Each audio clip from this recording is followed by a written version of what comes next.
folks, this is your captain speaking. We'll soon be landing in Durango. A commuter flight over the Rocky Mountains speeds towards disaster. Somewhere out there in the black of night was an aircraft down in our county. A desperate search uncovers twisted wreckage 5 miles from the runway. Half the people were killed. What are we missing here?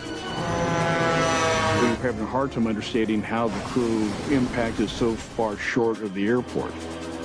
An unexpected tip-off points to a shocking possibility. What exactly did she say? One that will rock the entire airline industry. The best way I could describe the investigators was astounded.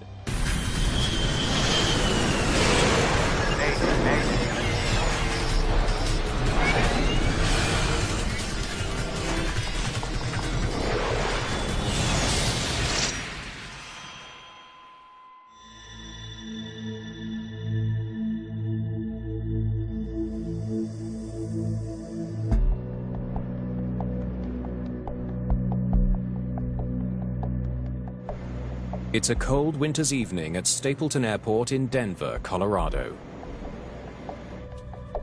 Captain Stephen Silver and First Officer Ralph Harvey are just about ready for takeoff. Hey, everybody seated? Yep, everybody's in. No good outside? Walk around was all clear. Trans-Colorado Flight 2286 is a short hop to Durango-La Plata County Airport in southern Colorado. Listen, when we get to Durango, I'd like to get in the air again as quickly as possible. Shouldn't be a problem. We won't need to refuel. It's the crew's 4th flight of the day, and they're running late. Bad weather has put them 40 minutes behind schedule. Let's see what else we could do to get these folks back on time. You got it. We're always running behind, it seems like. You're constantly trying to get caught back up because you have connecting flights. Passengers want to make these flights, just as we would too if we were a passenger in the back. Tonight, there are 15 people in the cabin of the turboprop commuter plane, including Susie Welch.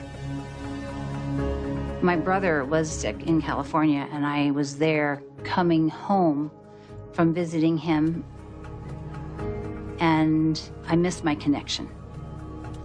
So it was a plane that I wasn't supposed to be on in the first place. Trans-Colorado 2286, you are cleared for takeoff. Trans-Colorado is a small regional carrier that operates flights for Continental Airlines. 2286, clear for takeoff, thank you. Captain Silver is in command. He loved flying. You know, it was in his blood, you could see it. Brad Howard flew with Captain Silver in the late 1980s. Steve was very happy, jovial, energetic pilot. I enjoyed flying with Steve. You're handling flying this leg, right? You bet. First Officer Harvey will operate the controls for this flight, leaving the captain free to handle radio calls. Takeoff power. Airline pilots routinely trade the flying duties. Part of it is for the reduction of fatigue so that one person's not doing all the work, but it also divides the jobs up so that first officers that will be captains are gaining experience. 100. The captain keeps an eye on the airspeed as they accelerate for takeoff. V1. And rotate.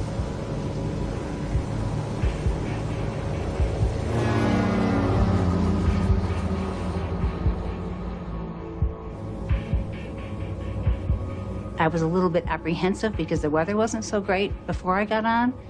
But when I got on, I thought, wow, this is... what was I worrying about? It's fine. The cruise day began in Denver.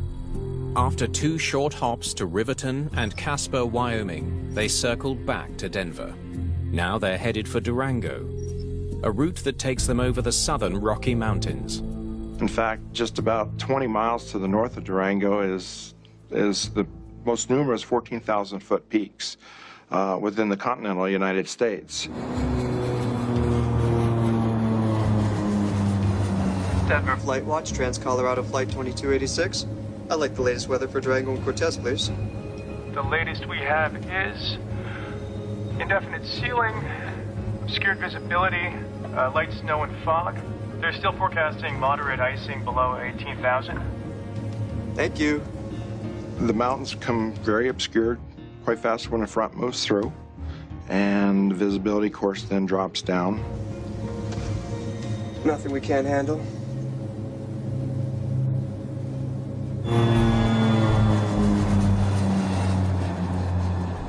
About 20 minutes from the airport, the captain and the first officer review the landing.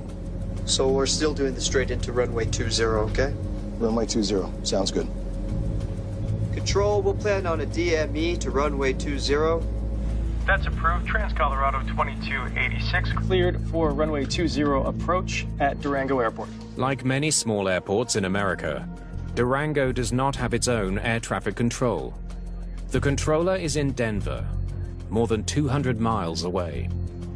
Once they cleared you for that approach, they basically gave you the responsibility to get that airplane down on the ground. Radar coverage terminated. Please report landing by radio. Have a good night. Okay, we're down to 1-4 and we're cleared for the approach. 2286, Wilco.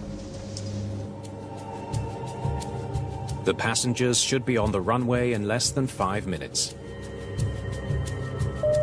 Folks, this is your captain speaking. We'll soon be landing in Durango, so if you could please buckle up your seatbelts, we should have you on the ground shortly. The entire flight actually was smooth as glass. Like one of the smoothest flights I've ever had. There was no cause for alarm, anything unusual at all. Speed set. 1/4 flaps.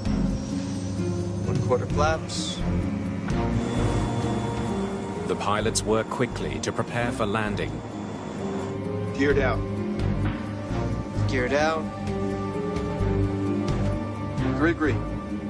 They know that they have a lot of altitude to lose, they got a lot of airspeed to lose, and it also requires the appropriate use of different devices on the airplane to create additional drag to help it slow down.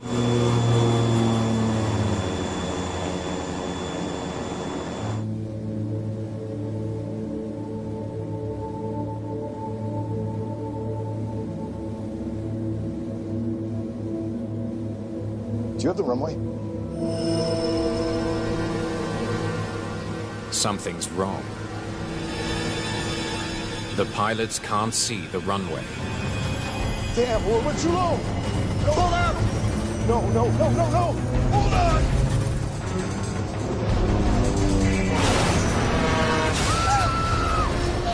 There was this just big boom.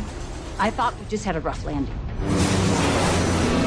And the plane began to do a flip. That's when I thought, it's happening. We're crashing. Help me, Jesus.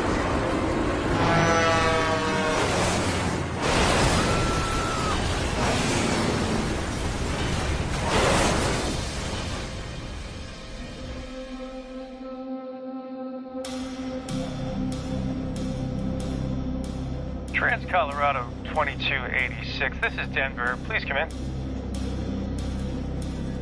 The flight to Durango is now overdue. Trans-Colorado 2286, how do you read?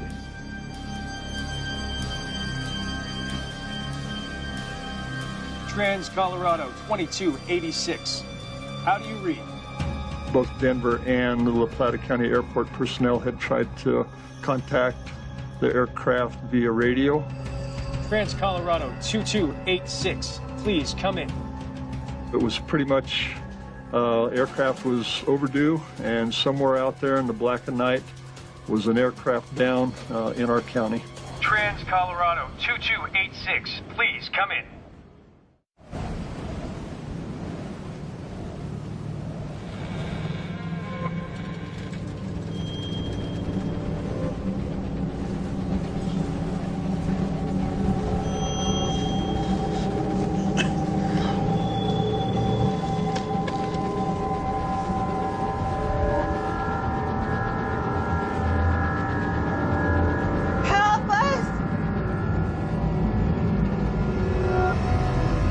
It was dark. and it was very cold. And just looking around, I could see that we could be anywhere. Please, is anyone out there? I just thought, here I am. Lord, help me. Susie Welch discovers that she's not badly injured. But it's clear other survivors of the Trans-Colorado crash are suffering terribly. We have to get out. They needed help as quickly as they could get it. You know, when we couldn't give what they needed at the time. Susie faces a difficult decision: stay and tend to the injured, or leave in search of help. They usually say, stay where you are, someone will come and get you. But we were out in the middle of nowhere. We didn't know if anybody knew anything. The weather wasn't really good that night at all. There were snow flurries in the area, and it was extremely cold. If the injured don't get help soon, they could freeze to death. Just hang on. We'll send for help. Welch and some other able-bodied passengers decide to set out on foot. It may be the best chance of survival for everyone.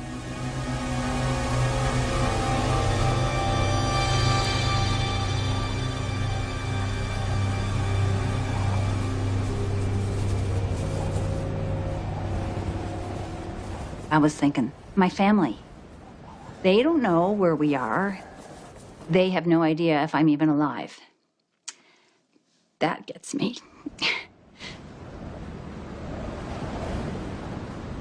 We had approximately 4 feet of snow on the ground, which really hampered our rescue activities. After more than an hour, they catch a lucky break. They come across a highway. I saw a semi and a car, and I thought, hallelujah. That was a relief to see that. Some passengers are now safe. Rescuers go in search of the others. We moved emergency responders and equipment to that particular location on U.S. Highway 160, east of Durango, approximately 6 miles.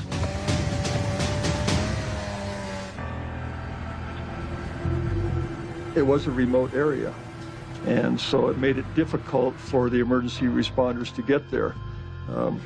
It took us a long time to figure out exactly where the crash was. Finally, rescuers reach the airplane. Of the 17 people on board, the crash has killed 9, including both pilots. Half the people were killed, which is, you know, it's of course, it's a heartbreaker for a lot of people. The next morning, daylight reveals the full extent of the destruction.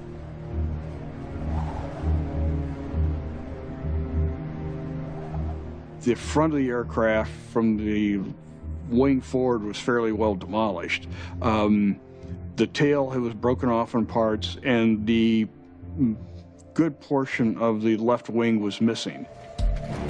Tom Houter of the National Transportation Safety Board now faces a huge task. Yeah, left wingtip right here. Yeah, thanks, guys. Figuring out why a commuter plane slammed into the ground 5 miles from the airport. We were having a hard time understanding how the crew impacted so far short of the airport. That was going to be the big mystery here to try to understand. Sorting through the wreckage is like trying to piece together a giant jigsaw puzzle. And that's not the only challenge. In 1988, planes with fewer than 20 passengers are not required to carry flight recorders. The lack of a cockpit voice recorder and digital flight data recorder makes things much, much more difficult, because you have to then take the evidence from the airplane and then deduce what happened to lead the airplane into the ground.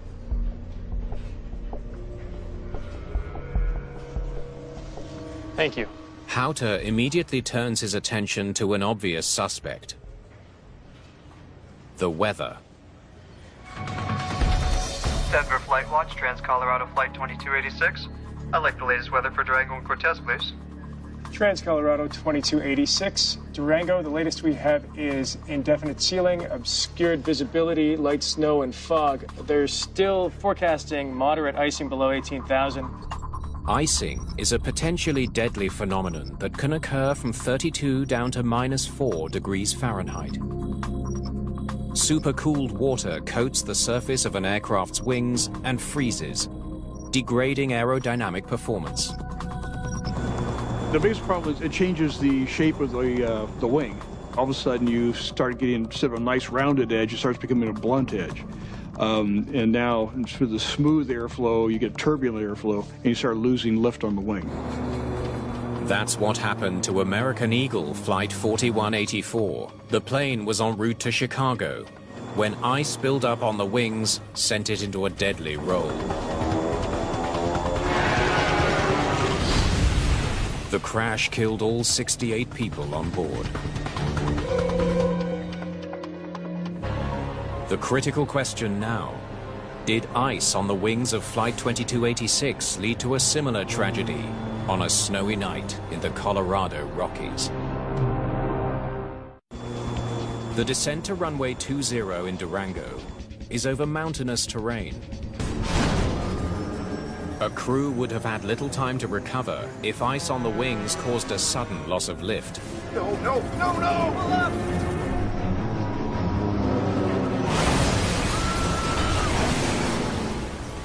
Did the plane's wings ice over? Is it the right temperature range for icing? Houter studies weather reports from Durango's airport. Normally, icing's a problem if you have liquid that's very cold, hits the airplane, and freezes on it. It has to be raining or drizzle. The weather at the airport was overcast and cloudy, but the temperature was -24 Fahrenheit. It's a dead end. Temperatures were well below the minimum required for icing. It was so cold that night, there's no liquid water out there to form on the airplane, just snow. And so icing could be eliminated pretty quickly. The location of the crash site, just 5 miles from the runway, suggests another possibility. 1/4 flaps. To prepare for landing, the pilots have to extend the plane's flaps and lower the landing gear. Gear down. 3 green. The increased drag means the plane needs more power to maintain lift during the last few minutes of flight. Investigators wonder, did a sudden loss of engine power cause the crash? Were they producing power at impact? Was there any obvious problems with the engines prior to impact? So you start looking at everything in detail. They check the position of the engine levers. The engine speed is set for high, exactly where it should be. It seems the pilots had the right settings. Speed set. What about the engines themselves? Did they somehow fail? A trained investigator can find clues to engine performance by looking at the propeller blades and how they bent in the crash. The blades are in position to produce thrust, and also by the rotational damage, they were running at impact. If they hadn't been running, they'd been just pulled back, but you can see where they're actually chopping away at the ground and trees and being pulled forward when they hit. It was definitely going at full speed. No fault with the engine. With no black boxes, it's difficult to know where else to look. Accident investigators very definitely utilize a process of elimination. You eliminate the things that you know that didn't contribute, and then eventually you'll get to the 3 or 4 or 5 things that did contribute to it. Powder here. An unexpected call brings a surprising new lead. One of the survivors has made an alarming allegation. Really? Hi. Welcome aboard. You're down to the left. Good evening. How are you? You are right in the back there. One of the passengers reported that she thought she smelled alcohol on the first officer. The first officer helped board the passengers. Very gracious gentleman, by all accounts, but she was disturbed by that.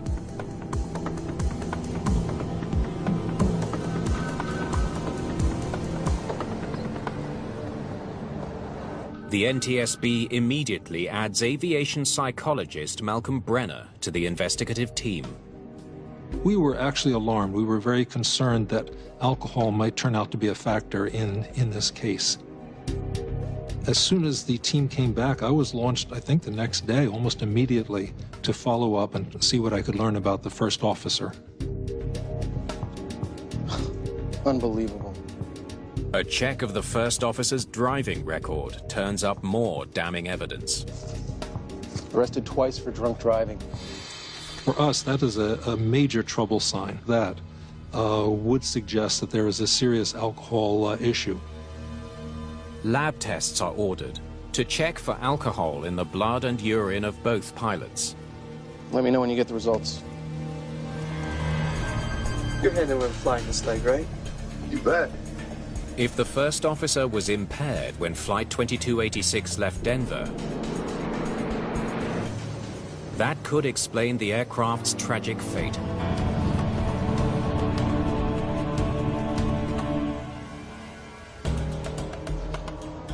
So this is the route from Denver to Durango. And here is where they hit the ground. While they wait for lab results, investigators examine other evidence. They hope recordings of the controller's conversations and transponder data can help them build a better picture of what was happening in the cockpit. Trans-Colorado 2286, climb and maintain flight level 230. Climb and maintain 230, thank you. For most of the flight, there's no sign of a problem. They didn't provide a mayday, any calls, or any warnings like that.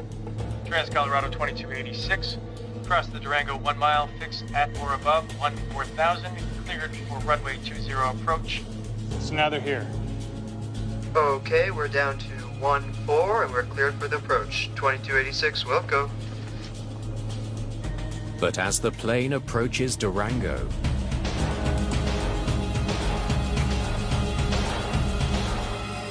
investigators spot something very strange. They're dropping really fast. Planes usually descend at a slow, steady rate of about 1,000 feet per minute. Flight 2286 is descending at nearly triple that rate. A much faster, much greater rate of descent approach than normal. And so we're wondering what was happening here. Did alcohol impairment cause the pilot flying to make a reckless descent? Was the first officer flying drunk?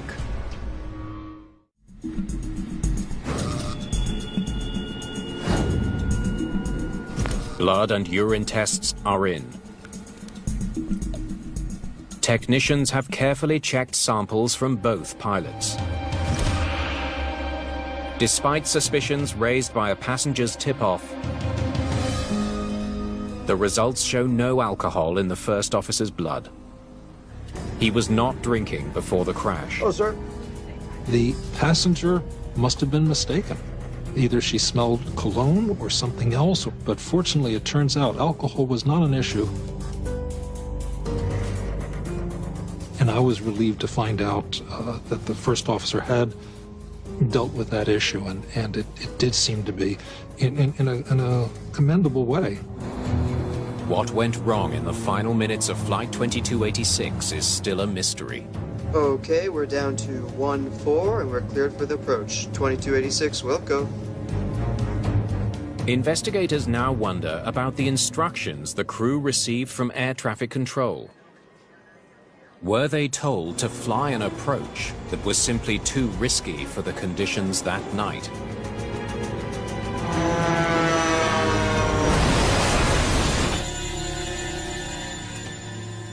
The air traffic recording soon gives investigators their answer.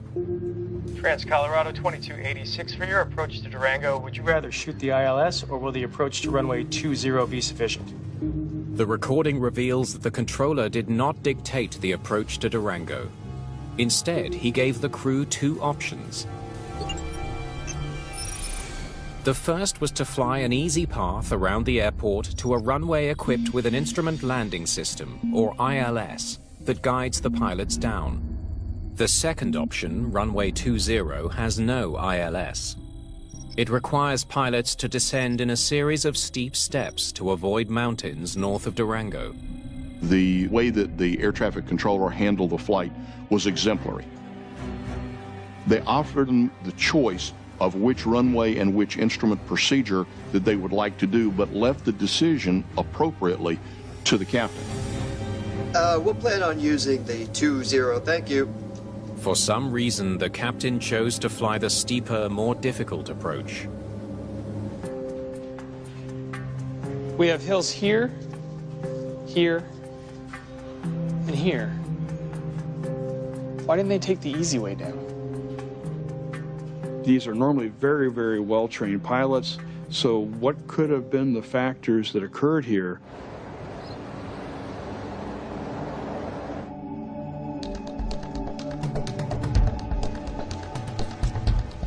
Thanks for coming. Have a seat. Malcolm Brenner hopes other Trans-Colorado pilots can explain the decision. So tell me about Captain Silver. What kind of a pilot was he? Everyone agrees that Stephen Silver was a skilled pilot. But he was known to want to rush at times. A number of people noted he tended to push to keep the airplane on time. He was a person that pushed the limit on things as a personality type. There's even a letter in his file praising him for his ability to get in and out of an airport in just 7 minutes. Listen, when we get to Durango, I'd like to get in the air again as quickly as possible. Shouldn't be a problem.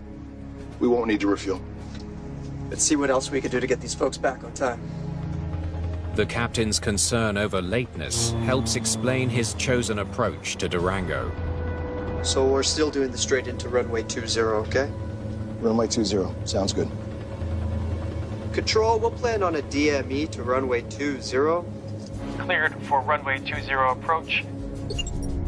Estimates show that the straight-in approach to runway 20 saves about 10 minutes of flight time. To me, it seems almost instinctive that he thought this is his way to catch up and get in faster. Folks, this is your captain speaking. We'll soon be landing in Durango. I think that this captain felt as though it was his responsibility to try to get the passengers where they wanted to go when they were expected to be there, and he took that very personally. The information explains why Captain Silver chose such a challenging approach on a snowy night, but it doesn't explain the crash. Other pilots say they often use the very same runway approach. Professional pilots do these kinds of approaches with great regularity. So I suspect that they were aware of the challenging nature of the approach. Tricky approach. Lots of pilots say they did it all the time. To try to understand where things went wrong, investigators compare the flight path pilots are supposed to follow for runway 20 to the actual descent of Flight 2286. What they discover is astonishing. Look at this. They're way too steep, even for this approach. The comparison reveals that after opting for a challenging approach requiring a steep descent, the Trans-Colorado pilots flew in even steeper. And here, they're finally on the right flight path. But they just keep dropping. It's like they had no idea of their altitude. We don't know exactly what happened, obviously, because we don't have the recorded information we do in a modern airplane. It's quite clear that the crew descended below the published approach. Why exactly, we don't know. Investigators wonder if the plane's altimeters or any other flight instruments might have malfunctioned. Were they possibly internal failures? Do we see anything clogging the lines that provide pressure to the instruments? And so you look at all the connections. A thorough inspection turns up nothing. All the control systems were properly hooked up and should have been functional at the time. We found nothing mechanically wrong with the aircraft. Once again, the investigation hits a wall. Do you have the runway? There's still no explanation for why two trained airline pilots flew their plane into a hillside just short of the Durango airport. Damn, we went too low! Pull out! No, no, no, no, no! Hold on!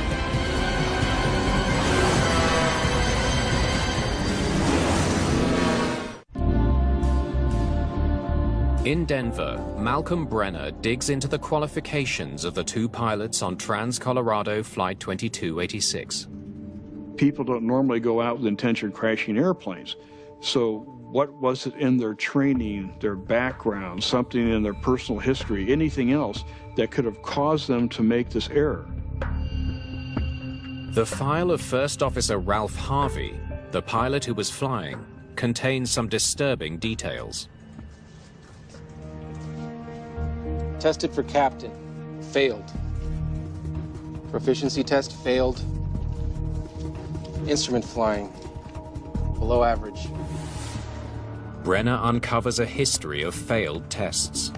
He learns that the first officer's mediocre flying actually cost him a job.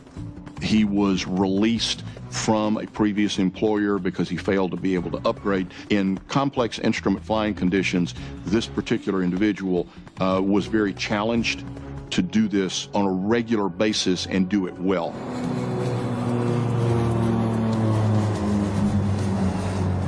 So we're still doing the straight into runway 20, okay? Runway 20, sounds good. Nothing we can't handle?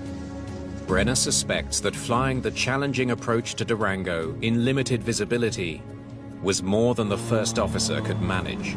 I think as long as the weather is good, he would probably be a very adequate pilot. His trouble is when things start to happen very fast, it seems like. But there's another troubling question. The duties of airline pilots are usually carefully divided. Landing lights. On. The first officer was flying. Speed set. So the captain should have been monitoring the instruments and watching for mistakes. This first officer had a history of having some difficulties with complex instrument procedures, and so this would be a first officer that a captain would want to watch pretty closely. It seems Captain Silver was not watching closely. The evidence suggests he never corrected his first officer's mistakes. For some reason, the captain didn't take over and save the plane. I need to know why.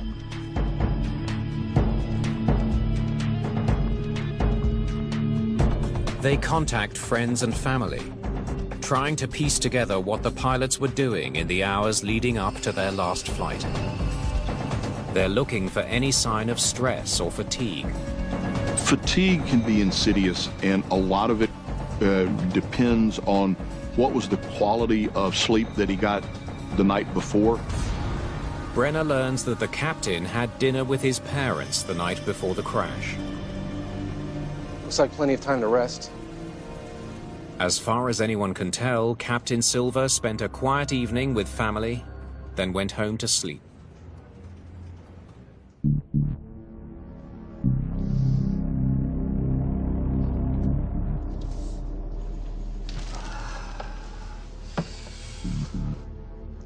What a day. Less than 24 hours later, he would fail to correct his first officer's perilously quick descent towards Durango. After an exhaustive investigation, Brenner and his colleagues still don't know why. What are we missing here? When you find a mechanical failure, it's obvious, something fatigued and broke. And because that part failed, this happened. Trying to really understand why people make mistakes can be very difficult.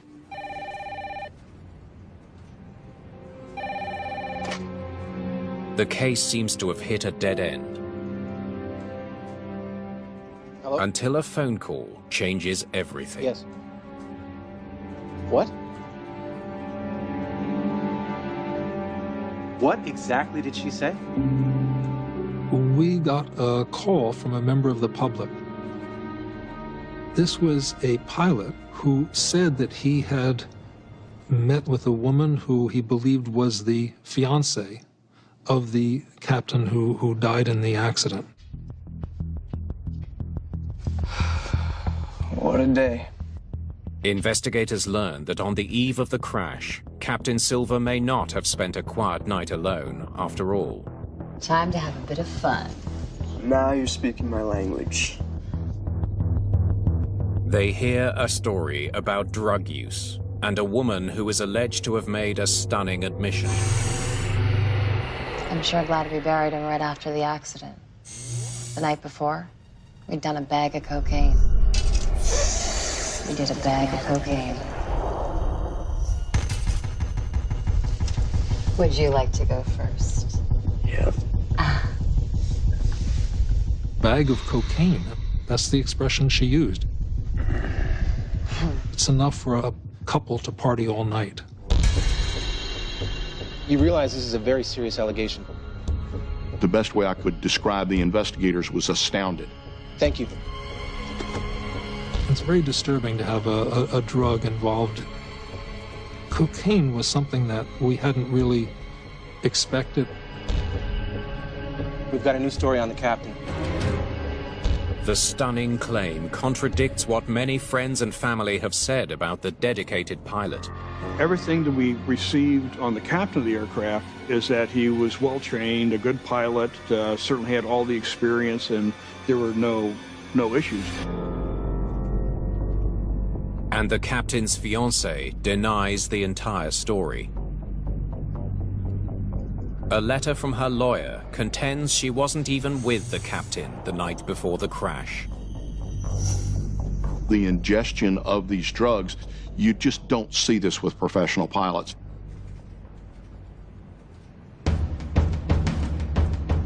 Though the captain's blood has already been analyzed, the test wasn't sensitive enough to detect cocaine use. The first one was done by the hospital, and their testing was at a very high level. They were looking only for overdose. Call the lab. We need to run the captain's samples again. Subsequently, the specimens were sent to the toxicology lab in Oklahoma City. In that case, they go down to very sensitive levels. If the captain of Flight 2286 really was using cocaine, the implications for the entire aviation industry will be huge. I always thought pilots were squeaky clean. I mean, they are carrying people's lives. They have people's lives in their hands.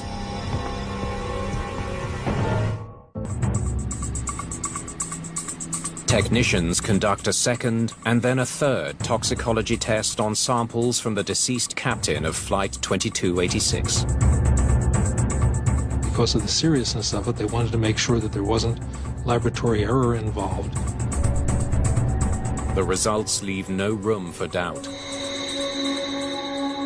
They reported that in the blood, there had been cocaine in the recent past.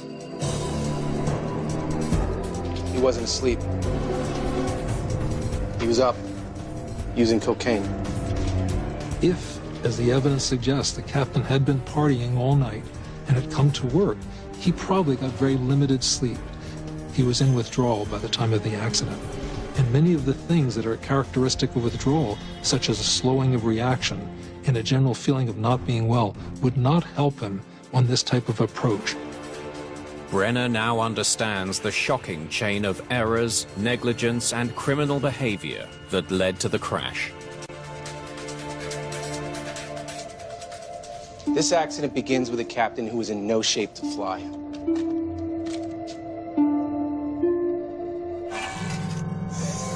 After a long night of drug use, the captain sets off for work. His first flight of the day is scheduled to depart at 1:15 p.m. He must report for duty at 12:30.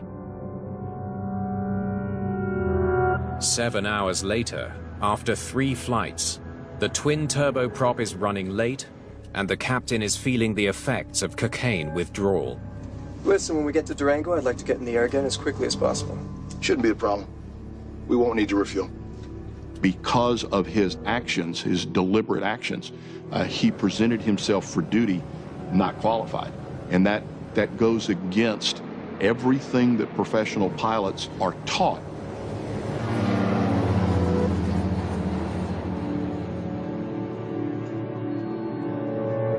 France, Colorado 2286, for your approach to Durango, would you rather shoot the ILS or will the approach to runway 20 be sufficient? Control. We'll plan on a DME to runway 20. The captain's habit of rushing leads him to choose a risky approach when a safer option is available. What a horrible decision.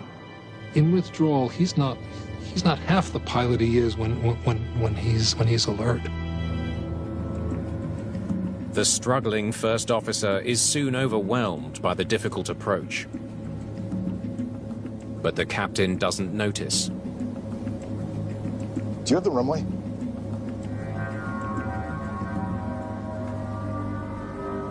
For this individual to have allowed himself to fall into this condition is very, very hard for me to understand. With one pilot struggling at the controls and the other battling fatigue, neither is watching the plane's altitude.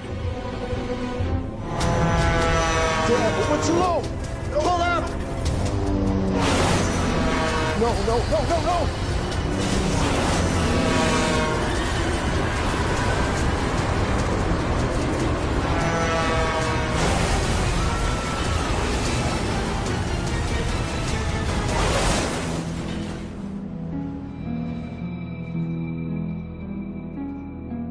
Once they lost track of their altitude, they didn't have a chance.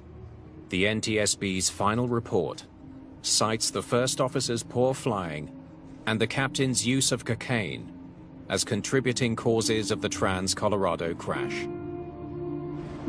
The drug revelations make headlines across the country.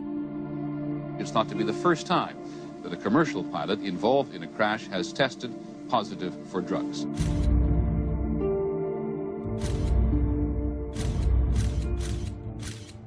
I was totally naive to the situation with Steve. It totally shocked me.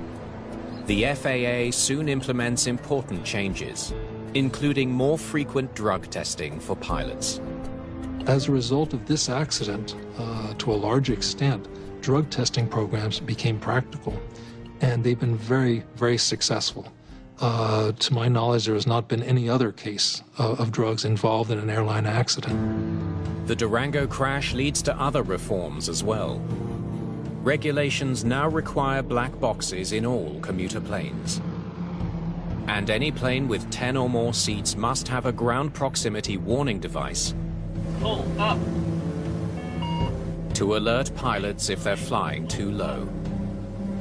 In the case of this accident, the safety board reconstructed that a ground proximity device would have given warning at least 23 seconds prior to the collision. And in aviation, that actually is quite a bit of time. For survivors like Susie Welch, painful memories linger. But she knows her ordeal and the terrible loss of life were not in vain. Flying is safer now than it ever was because they're making these changes. And so I think that makes me really happy.